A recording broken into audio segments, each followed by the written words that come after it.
right, y'all. Super excited. First episode ever of the curriculum. Excited to get this thing rolling. We have a special guest appearance today from Josse. Those of you who don't know Cam is a performance specialist in Defrancos Gym. He's trained there since he was 17, and now he's the guy who's training the athletes. So come full circle. But I met Cam in May down at the CSCCA convention in Orlando. We hit it off right away, just talking about a lot of the same things that we're trying, experimenting with. So we just kind of talk about some of the successes, failures we've had with that, where we kind of see us moving forward with some of those things. In the podcast, we talk about sprinting, mainly volume, and I think a huge boat that we're missing in this field is just that, is the volume of sprints and what we need to do to get successful results. So we hammer on that.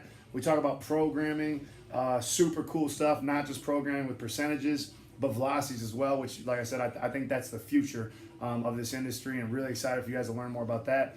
And then we talk about plyometrics as well and get into some other few things. So you guys, like I said, I hope y'all enjoy it. Really excited to get this thing rolling. We're 3 weeks deep into camp right now. Still thirsty for knowledge, so enjoy the episode. Like I said, we'll put out episode 2 next Thursday, but enjoy it. If there's anything I can do to help with anything, let me know. Yeah, all right, cool. Yeah, last time we talked, I was kind of in the thick of trying to figure all of it out. I mean, I'm still trying to figure it out right now too, but basically what I'm trying to do right now is figure out basically like what's important and what's like not really that important. Right. And like how could I simplify everything a little bit more to where I'm just kind of measuring what I need to measure, and then just sort of, not overcomplicating the process. And with the velocity-based stuff, recently I found a paper.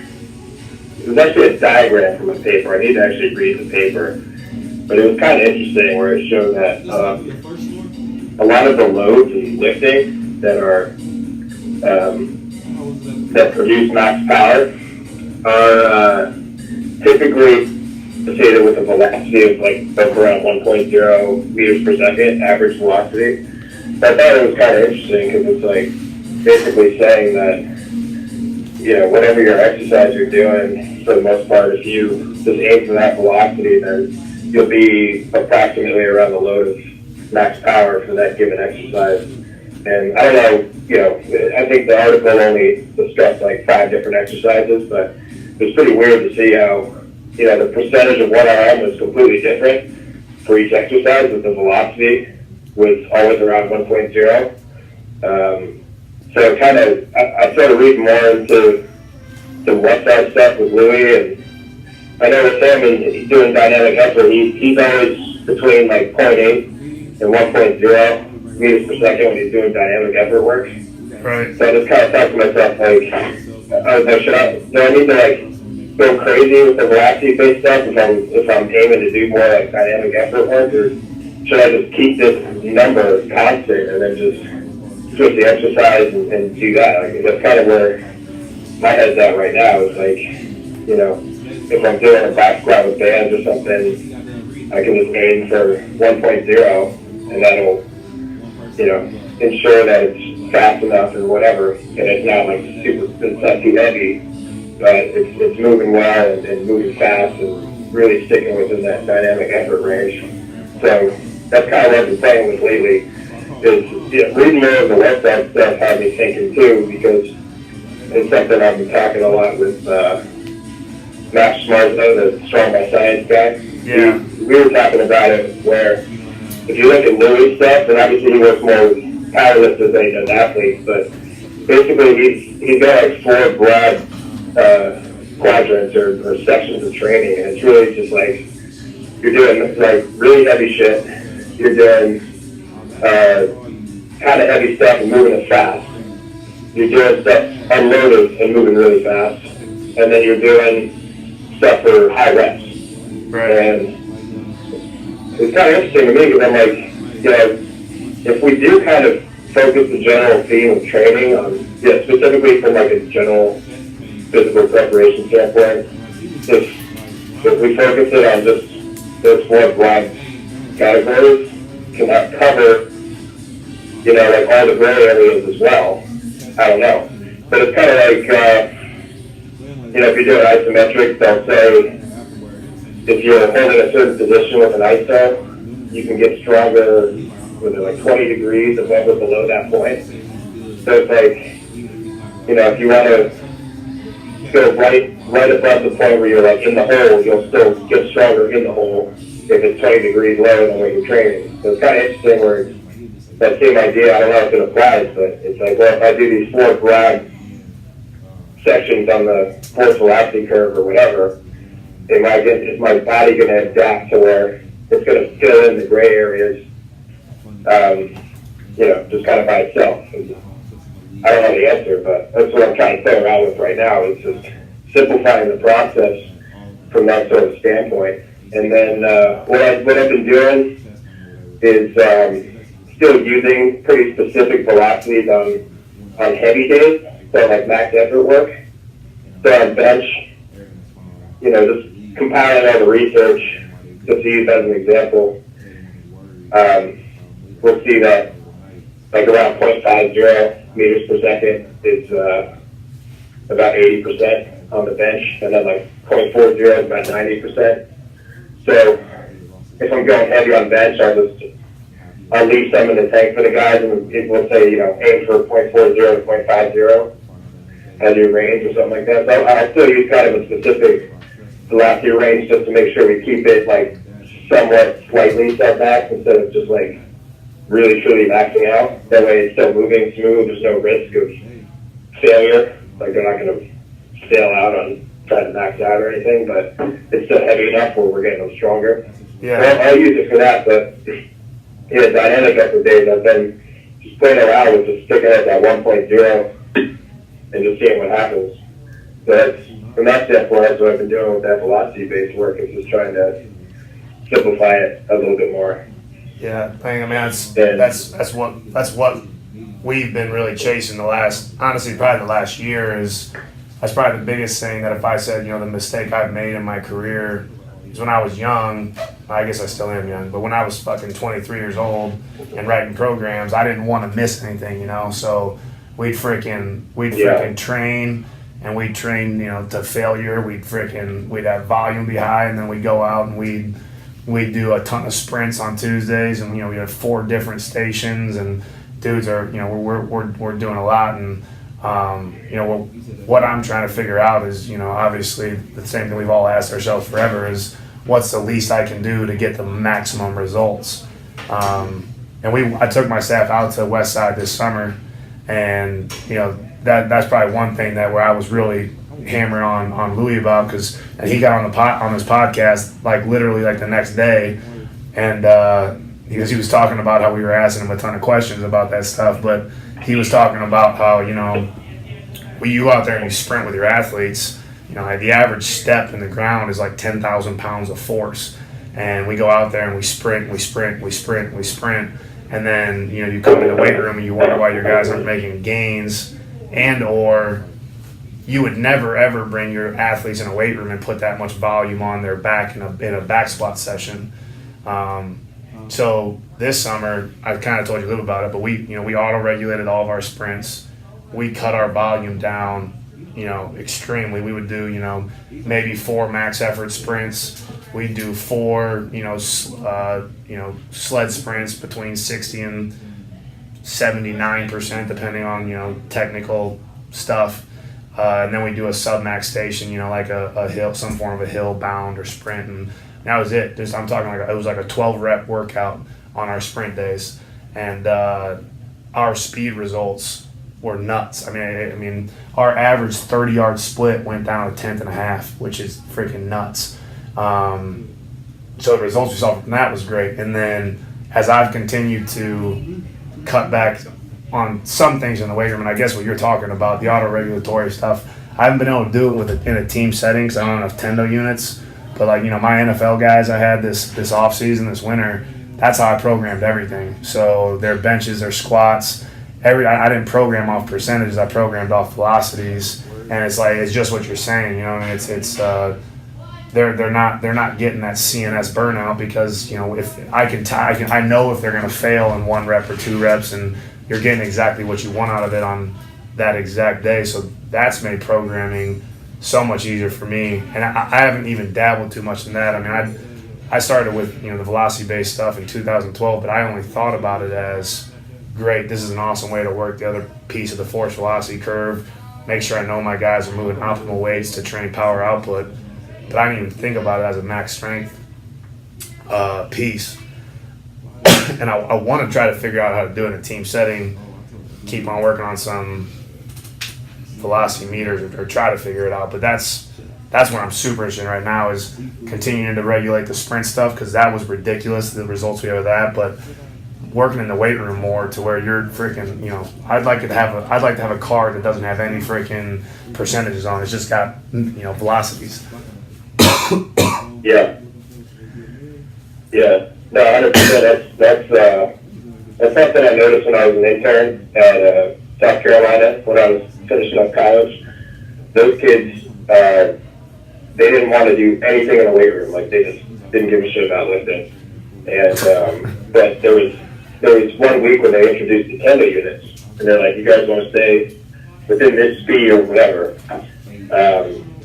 And that was the only thing that got those kids to lift, because they were just they looked at it as speed now, right? Or a number that they were trying to beat, other than just weight on their back. It was comfortable because they were moving it fast, it wasn't too heavy. But then it was what am I faster than you? Am I more explosive than you? So it's pretty cool from an intent standpoint, which is something else I've been trying to read a lot more into. It's maximizing the intent of what you guys are trying to do, or what the athletes are trying to do, and getting them to understand the intent of what they're trying to do.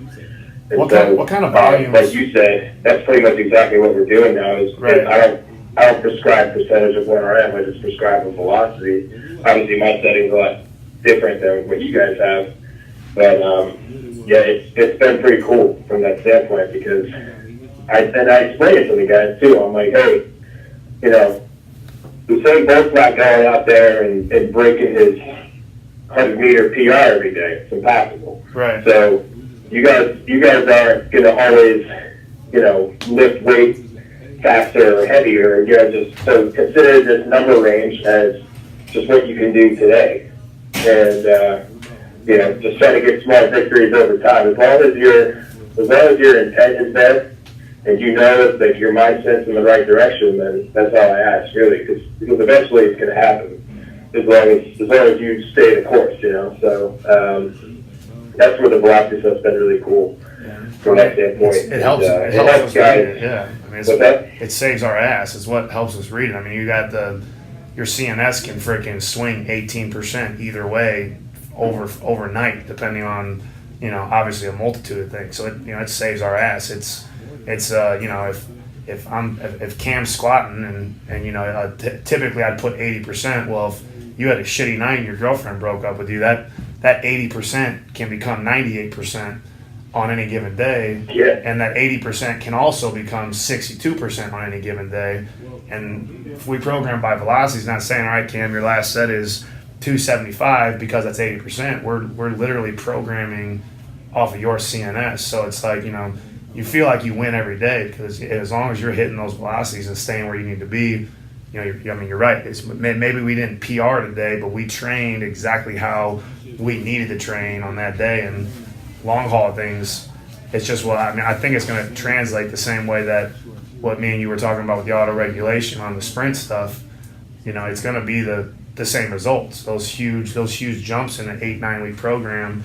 And that's what I have a small pool right now, because I only did it with 4 athletes, 4 of our NFL guys. But it was stupid. I mean, where their squat, bench, clean went, just from a standpoint of them feeling fresh every day, not coming in here feeling beat to shit, getting through a 9 week off season grind program.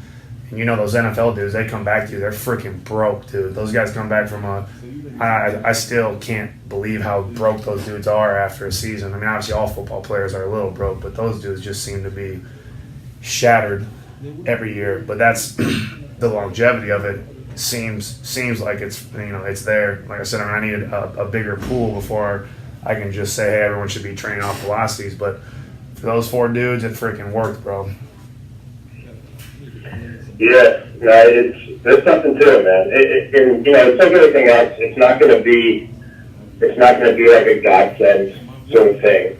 It's not like your guys are going to absolutely be like make this huge change to the point that it's like this is unbelievable, like earth-shattering changes. But it's like you said, it's an opportunity to keep them fresher, feeling good, and just slowly moving up the dial in the right direction towards progressing certain abilities and just feeling better overall. And it's kind of funny because it's like my mindset now as it relates to especially guys that are more advanced in college or guys that are in the pros and stuff is that the lifting side of everything, I kind of look at that now as it's more just like insurance.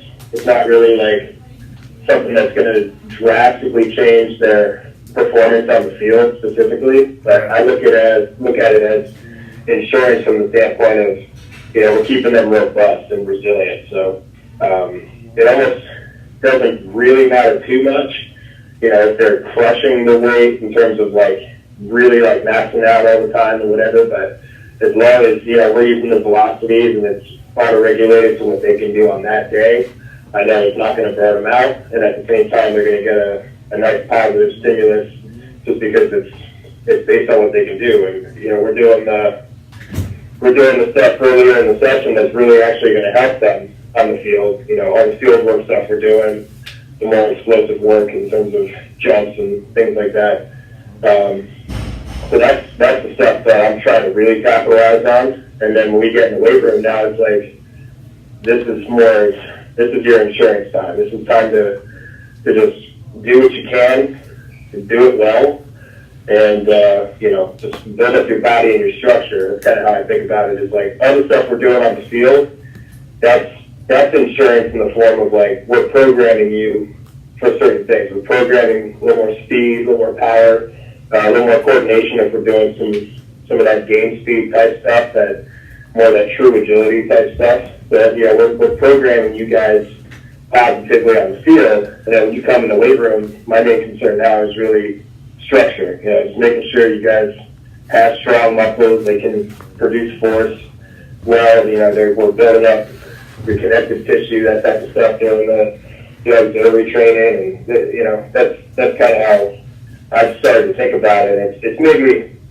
sleep a little better when I think of it from that standpoint, because if a guy has somewhat of a shitty lifting session, but his field session, he killed it, I'm like, it's a great day, it's okay, because that more transferable stuff went well, and then, we still did work on some structural elements, but, we made sure to capitalize on what's important from a CNS standpoint, or however you want to call it. So you're talking about jumping a little bit. That's for me right now, because we kind of changed a few things this summer, so it's hard to really pinpoint exactly what it was. But one thing we didn't run into the overuse injury stuff, and obviously a portion of it I definitely attribute to, like I said, cutting our volume back on our sprint days tremendously.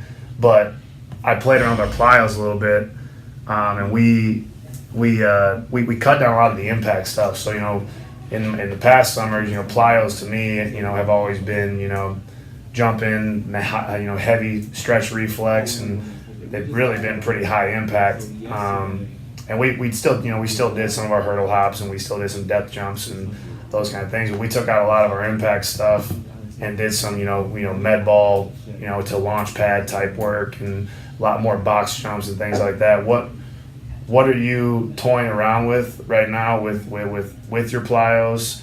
If you're thinking like a 9-week summer program or off-season program, where does that fall into your thought process as far as, you're looking at your plyos and you say, man, this is a great plyo, but I think this is going to blow us up too much, and this tagged with sprinting tomorrow, tagged with squatting the next day might be too much. I guess from you get to work with individual athletes a lot more than we do. What have you found when you've gotten to really kind of examine them up front and personal?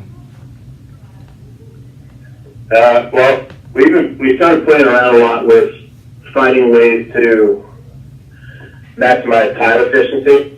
So something that Joe loves the contrast stuff, like doing contrast training and all that. Right. So I started looking more into that stuff as well. I'm like, well, a big positive of doing this contrast stuff is really time efficiency, and you can get a little bit more volume in, especially if you're contrasting it with your primary lift for the day too. So what I started doing is I'll kind of lay out, like, Joe and I are writing an ebook right now that should be done fairly soon. Big time. Where it's basically just e-books, e-freaking book, dude. That's big time. Yeah, it'll be the first one I've ever contributed to. But basically, what it's going to be is like he had his old like website for skinny bastards template that a lot of people just love. So what I told him is I was like, hey, let's take a similar idea and just make like a giant template that like any field-based athlete can use, and just show like a little progression of like how we can utilize all these different like power training methods and stuff over the course of a year. And the way the template's laid out is basically, from a broad standpoint, it's pretty simple. Earlier in the year, we're focusing more on maximizing force. So obviously strength is going to be like a major emphasis, but that also goes with the jump training too, where we're emphasizing force, and then we're going to kind of progress where we're emphasizing velocity as the year progresses. So I'll just kind of briefly tell you what we came up with in terms of like the core of like our off season, where we're trying to really maximize power. And basically like we call it like phase 2, because phase 1 is that early off season where we're probably not going to be doing a lot of plyos and stuff. It's just introductory jump training, like box jump, stuff like that, real low impact stuff. But then phase 2 is going to be like the bulk of the off season, and then phase 3 would be like preseason work. So in our phase 2 that we're outlining, basically like the first part of that, we have part A, B, and C. We're going to figure out what the hell to call it, but right now it's just part A, B, and C of this phase 2. And in part A, it's basically one day is basically considered quote-unquote dynamic effort day. Or if you want to think about it from force and velocity, it's our more velocity dominant day. And on that day, we're doing sprint work, starting off the workout with sprint work. And then for our actual power training, we're going to be supersetting some type of dynamic effort lift with some type of single effort jump or throw. So you could do, dynamic squat for 2 reps, and then take 15 seconds, go over and do a vertical jump on a jump mat or something for like 3 reps, and then take a break, go back to your rep. So that's like that's on that dynamic thing. And then on a max effort day, that's where we can do something like a sled sprint, and then after that doing more of just some type of jump by itself, not contrasted, and then doing some type of lift by itself after that. So it's kind of like that in-between phase where we're progressing a little bit. So it's just no supersetting, no contrast on that day, just some type of sled sprint or resisted sprint, some type of jump just by itself, and then some type of lift. And then we'll progress that further to where we are going to start introducing basically, we categorize it as like vertical and horizontal emphasis for jump training or plyos. So just for the sake of our flow in the workouts, we've been basically just, if we do sprint work on the field, we're going to stay out there, and then if we have horizontal jumps included in the workout, then we're going to do our horizontal jumps out there before coming back into the weight room. So basically, like everything on the field, we're thinking horizontal. And then when we come back in the weight room, everything we're thinking is vertical. That's just the way our flow is right now. You obviously don't always have to follow that, or you can obviously do horizontal in the weight room if you have space. We don't, because our gym is really small, but we have all that field space. So in like that part B section, on the dynamic effort day, we're doing sprints again, but we're increasing the distance so the velocity goes up. And then we're doing some type of multiple effort horizontal jump or throw, like a broad jump into chest pass or something like that. Yep. And then the contrast will get more velocity dominant because we're going to do dynamic effort now, superset it with more of like a reactive jump, like a duck jump, or some type of like multiple effort vertical jump. So like 3 vertical jumps consecutively, like in a row or something like that. And then the max effort day would turn into doing, starting with a sprint variation of shorter distance, so that the shorter distance will emphasize more of that initial force into the sprint. And then we're doing some type of single effort horizontal jump, so just a broad jump or just a throw for distance.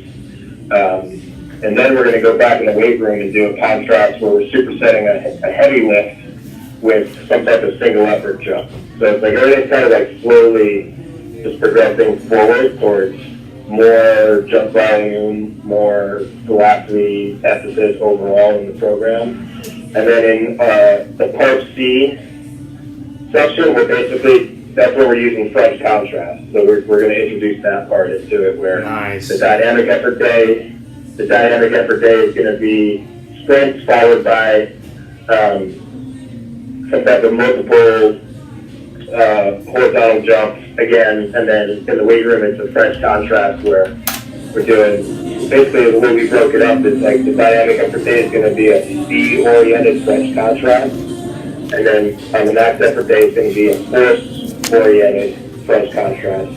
So on the speed-oriented one, it's going to be a dynamic effort lift right into some type of reactive jump, like a death jump or something like that, right into a really light, relatively speaking, like a light weighted jump. So instead of doing like a barbell jump, you're going to do like a jump holding like a 20-pound med ball or a 20-pound weight bench or something like that. And then finishing that with an assisted jump, like a band assisted jump or something like that. So something like real fast. And then on the fourth day, or max effort day, it's going to be a max effort lift right into some type of single effort jump into like a heavier weighted jump, or like a single leg jump because it's a little more force oriented, and then finishing that up with some type of reactive jump, like that's where we would put like a plyo or a death jump in there. So it's just kind of like this cool progression as we go. Yeah, that's freaking sweet. I mean, it's like I said, I mean, it's if you look at it, I mean, obviously I don't know your volumes, but to me, if I'm looking at that template, that could easily be freaking overdone. You know what I mean? That could be overtaxed easily. So what would you say then to my, to all the people out there that don't freaking know much about the scene? I mean, what's going through your head as far as limiting, when you're thinking sprint work, you're thinking a dynamic effort lift with a plyo reactive jump, and you're thinking about that kind of stuff. Like I said, a lot of impacts. What guidelines are you using, or what are you thinking of as far as to eliminate overuse injuries, to make sure that those guys aren't overtraining? What are you guys talking about for that piece of it when you and Joe are sitting down and programming this shit? What are you guys talking about? Maybe we shouldn't do that many reps here. What's your why, I guess? Does that make sense? Yeah, no, for sure. So what we did is we kind of the sprint volumes is kind of based on just me reading into stuff that track coaches have done. So I'm reading, Charlie Francis stuff. I read a couple articles with Derek Hansen where they talk about volume. And a lot of the track coaches do really high volume sprinting. Right. Obviously, it makes sense because they're training sprinters. So basically what I did was I looked at what they were doing, and then I cut it down by, almost in half, but not quite in half, but I basically just cut it down to what sort of makes sense.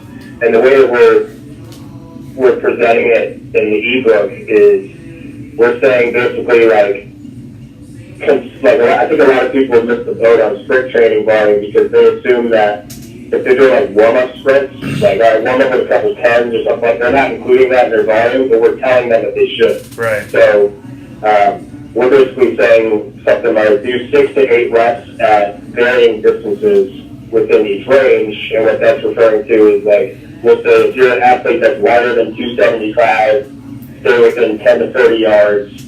Most of your reps should be around 20 yards or 20 to 30 yards. And then if you're an athlete that's equal to or heavier than 275, you want to stay between more 10 to 20 yards. You don't want to do like 30-yard sprints repeatedly and all that. But like I said, we're trying to explain, like, if you're doing, like, let's do 2 to 3 tens to get the flow going, count that in your volume. So if it says 6 to 8 reps, you do 3 warm-up tens. Absolutely. Now you have 5 more sprints now. Yeah, don't do another 6 to 8 reps on top of that. But it's like you were saying, like just doing like 4 to 5 like max effort sprints of different distances, couple 10s at full intensity, couple 20s, maybe like 130 or something like that. And the distances are different because we'll go a little bit longer. Like we don't really go over 40 yards, but yeah, it's like you said, if you just do a couple full intensity sprints, that's really all you need.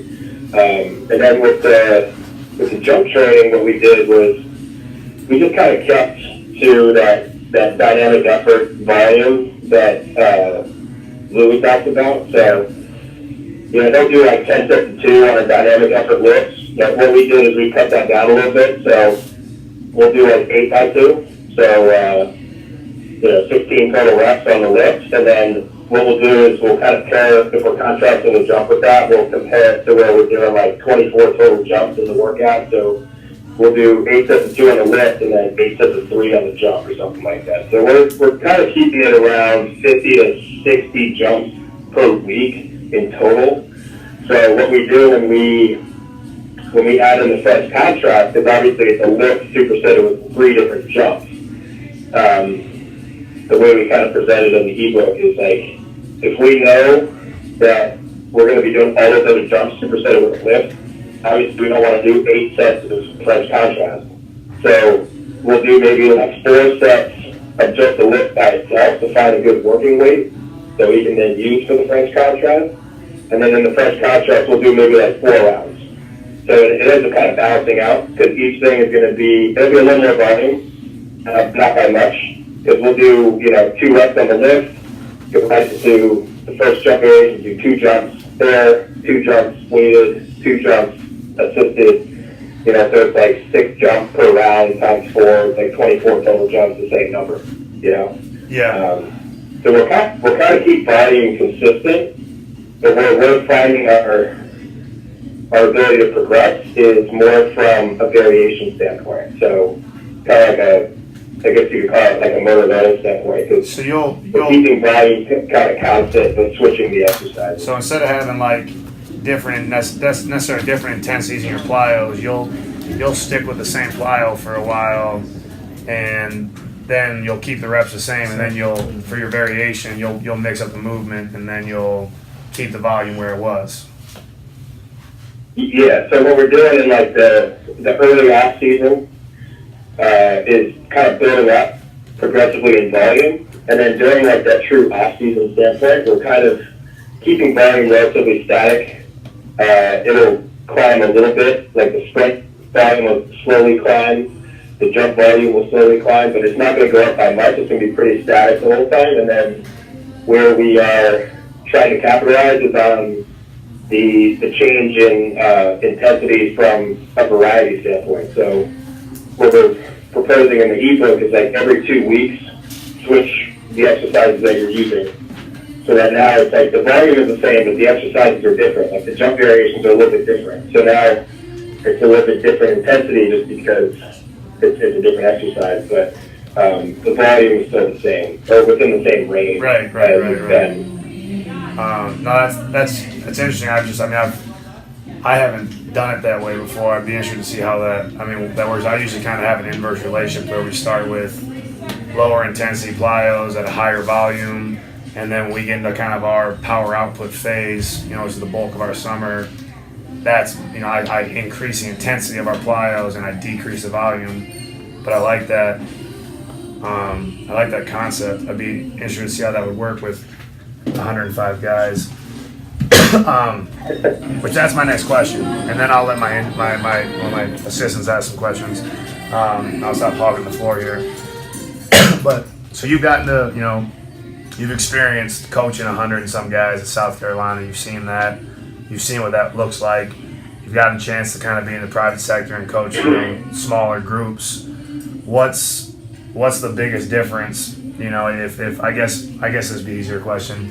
If you're the head guy tomorrow at the University of Akron, you know, how different is your program compared to what you're running right now?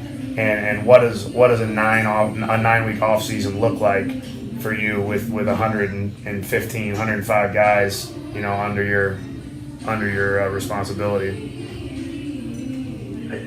Yeah, it's a great question, and I can't remember if I said it to you. I might have said it to Trevor back in Orlando, but one of the things I always try to do when I'm creating programs like what we're going to do with this ebook and templates for it and stuff is I'm always trying to keep in the back of my head that very question where it's like, if I took a job tomorrow to be a head guy at a university, can I still run this type of setup? And of course, by far the biggest difference is going to be not as much like the workout structure, I don't think, but it's going to be the ability to communicate to the giant group of guys. Yeah, so absolutely. I think it's one of those things about going back to like intention and making sure they understand the intent. You know, here I'll have a group of 4 guys.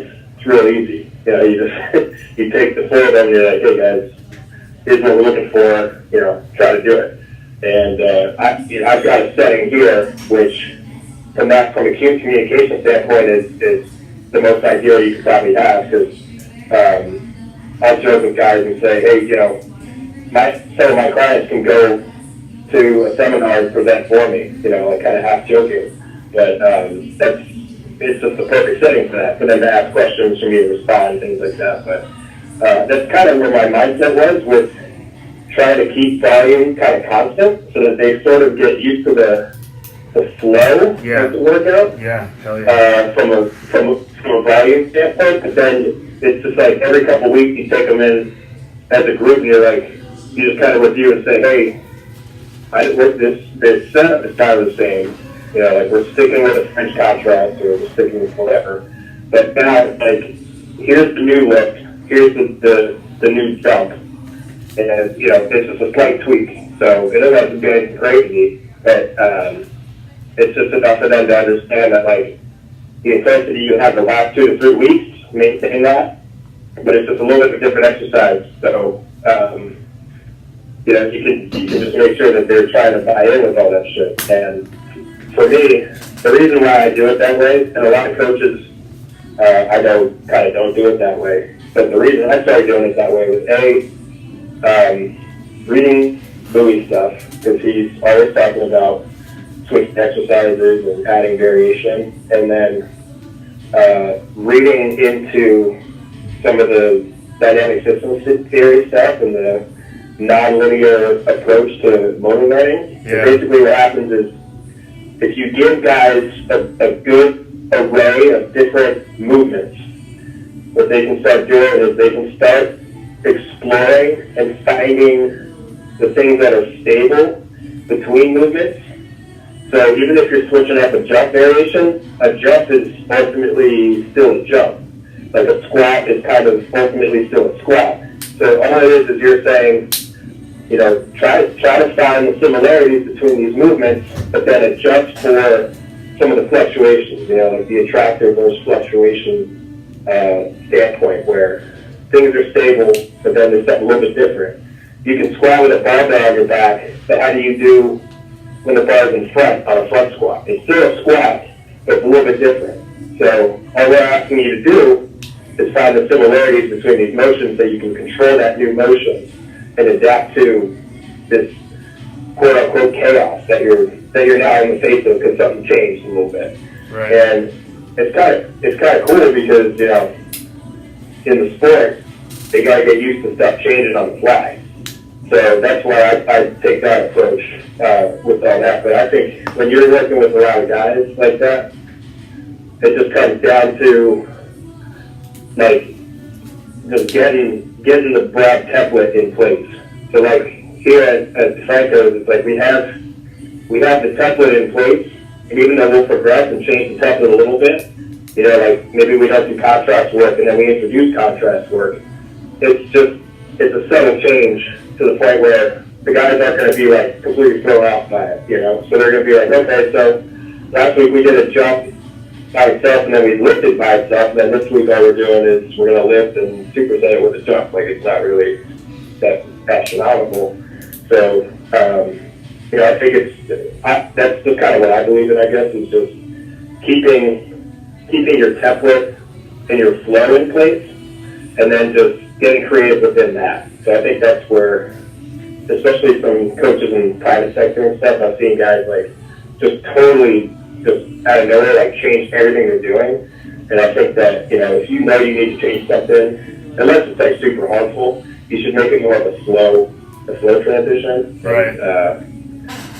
Yeah, I mean, it's tough. It's tough for me to fully say because I'm not in your position. But just me thinking about like what I would do is just try to get them to understand where I'm coming from and what I'm looking for, and then from there it's just like let's have them explore some different stuff. Let's put them in some positions to get them comfortable being uncomfortable, and just kind of going from there. Yeah, and I mean it's probably for us. It's always been, you know, technical more than anything. You got a great idea. You have, you know, you want to try this new movement, and you just have too many guys that can't place it. You know what I mean? And it's part of it is just, you know, we be fucking better at coaching. You know, that's part of it. But you got 105 guys. There's a little more variation in those 105 guys. You know, so it's almost like we've taken some of that stuff and like tiered it, you know, which I mean, obviously we're not the only program in the country doing that stuff, but, you know, if some guys can't do an overspeed jump, then, you know, maybe they'll just do a basic vertical jump, or, you know, whatever it may be. And we'll kind of divide and conquer that way. But yeah, I think that's a great point. That's something that we, like I said, we kind of overhauled some of our stuff. We re-templated everything because I wanted to simplify things, and having a, you know, extremely organized template that helps you simplify things tremendously. And you kind of just chug and plug from there. But yeah, I mean, I would say that's the issues that we've had when we try to take some, you know, some things that we want to try. You know, if we have failed with it, it's probably been in that technical portion of being like, yeah, you know, we could coach our NFL guys to do this, the four of them. We just can't, when we got 48 guys in here at one time. You got too many guys fucking it up, you know, for it to be more beneficial than harmful. So, but no, that's a great point. I like that. I'm gonna let my assistants ask. We got like 6 minutes, and then we gotta go run a group. But does anybody have any questions for Kim? Got a question. All right, go ahead, bro. Go ahead, bro. I had a question. We were talking about the plyo program and the amount of volume that you have within a weekly basis of about 50 to 60. I kind of want to throw a wrench into what you were saying, and maybe if you have, let's say a kicker by chance, where all they're doing is going through that swinging motion throughout days in practice, how do you dictate the amount of plyos you do with them in your training, whether it be on the field, in the weight room, compared to the amount of volume that they're getting kicking wise? Say that last part again, the very last part. How do you dictate the volume? Let's say if you have a kicker, how do you dictate their volume with their plyometrics that you do with them on the field and in the weight room, alongside with the volume that they get kicking? Yeah, that's a good question. I haven't trained too many kickers in my day. So Nobody trains kickers. That's the secret answer. Hey, kickers are people too. Yeah, I think it just comes down to the demand of the position. So it's almost like kickers, even though they are people too, they don't really have to do anything that's crazy plyometric on the field. You know, so it's almost like how much volume of that stuff do they even really need to do? Because all they gotta do is kick a ball and kick it powerfully. So if they can just get explosive in general, and then kind of transfer that into making sure they're kicking properly. I don't know. Like I don't really know the answer to that because I haven't trained them too much, and obviously kickers aren't coming to Defrancos. They're not going to pay us to train them for kicking. But they can just go out and kick a ball. So yeah, I don't have a great answer for that because I haven't worked with them too much, and I haven't really looked into it too much because of that reason. So I don't want to say something that I can't back up, basically. Yeah, I don't think there's a ton of that stuff out there. Dude, I can't believe we've already been freaking talking for 47 minutes. It seems like I've been on the phone for 3 seconds. We got, like I said, we got to run this group right now, though. What books you got right now? If you can recommend 3 books, what 3 books are you recommending right now? 3 books. Conscious Coaching, Brett Bartholomew. Yeah. Nonlinear Pedagogy and Skill Acquisition. That is by a bunch of different authors. But just look that up. Nonlinear Pedagogy and Skill Acquisition. That's a tremendous one. And I don't know if I told you guys about or if you have Game Speed. Yeah. That's definitely a must get. Yeah, you told me about that. I think one of you guys read that for curriculum last year. Yeah, I think one of our assistants read it for our book reports last year for our part of our curriculum. Well, great, Dewey, man. It's great to talk. I wish you had more time. We have to actually go put a ton of volume on our athletes right now, which is not necessarily not voluntary. So we're gonna go do that. But let's keep in touch, man. Obviously, I appreciate you taking the time out of your day to talk to us and keep me posted with all that stuff, man. I wanna keep on digging on that autoregulatory stuff and everything, man. I really think that's the answer. I think the more we can auto-regulate everything and even plyos, like just being able to auto-regulate whether it's height, whether it's contact time, like I think that's the future of this thing is we talk about how much we know the CNS is playing a role in this thing. The more we can auto-regulate and work with our athletes, I just really believe we're gonna see a lot of really good things from it. For sure, man. And once we get this ebook finished up, I'll send it over to you guys to read, just to look at. Hell yeah, that'd be sweet. Oh, hell yeah, brother. Should have some videos and stuff included. So yeah, I'll send that over once we get it done. All right, Cam, I appreciate it. Say goodbye to the Akron Strength staff. See you later, guys. Appreciate it. Thanks for chatting. All right, Cam, thanks, bro.